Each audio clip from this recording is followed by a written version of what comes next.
اپنے محبوب محمد مصطفیٰ سب کہنے صلی اللہ علیہ وآلہ وسلم کے ذریعے سے ہم کو یہ پیغام پہنچا رہے ہیں۔ کیا پیغام؟ قل ان کنتم تحبون اللہ، اگر آپ چاہتے ہو کہ آپ کا خالق، آپ کا مالک، آپ کا رازق آپ سے محبت کرے، ایک کام کرنا ہوگا۔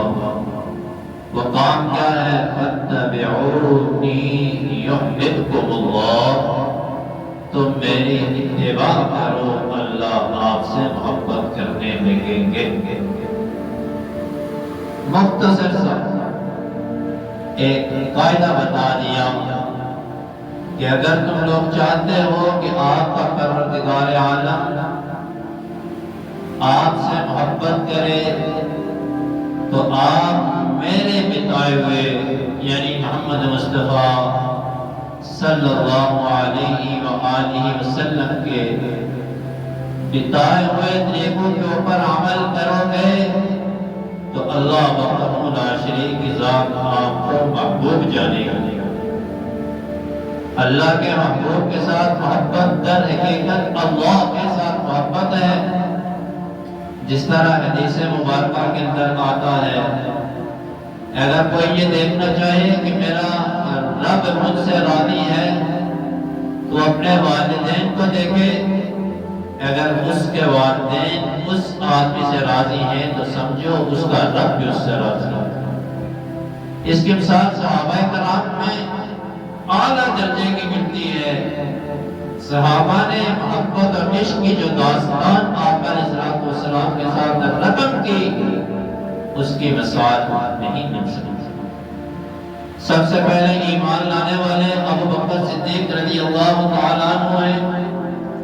کیا محبت تھی اور کیا عشق تھا ابو بکر صدیق رضی اللہ تعالیٰ عنہ کا آقا علیہ الصلوۃ والسلام سے۔ غار طور کا جب واقعہ آتا ہے، مشرکین نے آقا علیہ الصلوۃ والسلام کو مجبور کیا ہجرت کے اوپر، زمین مکہ کی باوجود اپنی کشادگی کے جب آقا کے اوپر تنگ کر دی گئی، دونوں نے مشاورت کی۔ ابو بکر صدیق رضی اللہ تعالیٰ عنہ کے ساتھ آقا نے مشاورت کی اور پھر یہ طے پایا کہ نکلتے ہیں رات کے وقت غار طور کے اندر۔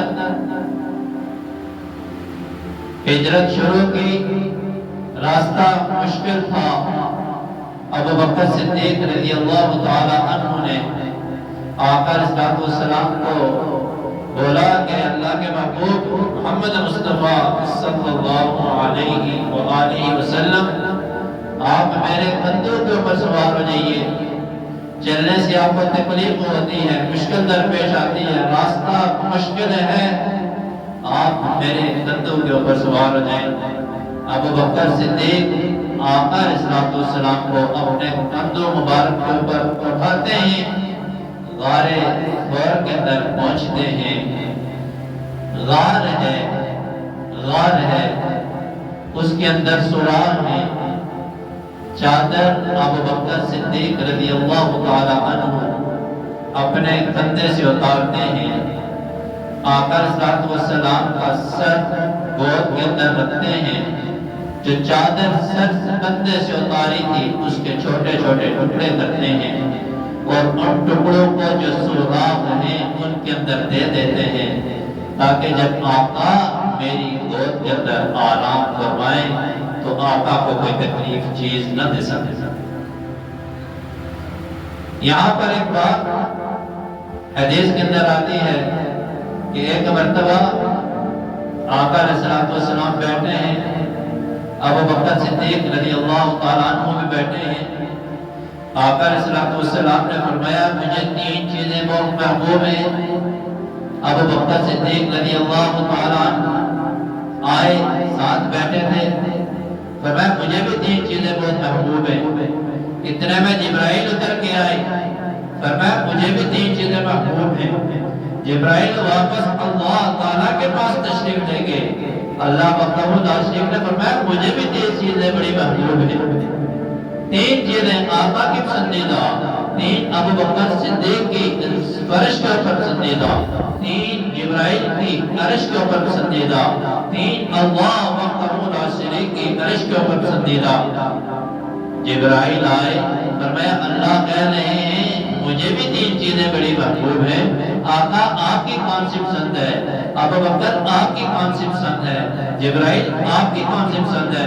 ابو بکر رضی اللہ تعالیٰ نے فرمایا آپ کی پسند ہے اپنی جگہ، پہلے میں اپنی پسند بتاتا ہوں، اور میں ایک پسند بتائی، اے اللہ کے محبوب میرا دل چاہتا ہے اکیلا میں ہوں اور آپ ہوں، آپ کا چہرہ انور ہو، اس وقت کسی اور کی نظر آپ کے چہرے پہ نہ ہو، ایک میری آنکھیں ہوں اور دوسرا آپ کا دیدار، میں یہ چاہتا ہوں۔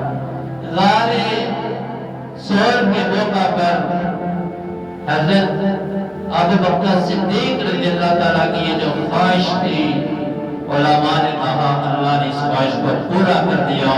جبرائیل ابو بکر صدیق رضی اللہ تعالیٰ نے گود کے اندر آقا کا چہرہ رکھا اور اس چہرے کو دیکھ رہے ہیں ایسے جیسے آدمی قرآن کو اپنے سامنے لہر پر رکھ کے دیکھتے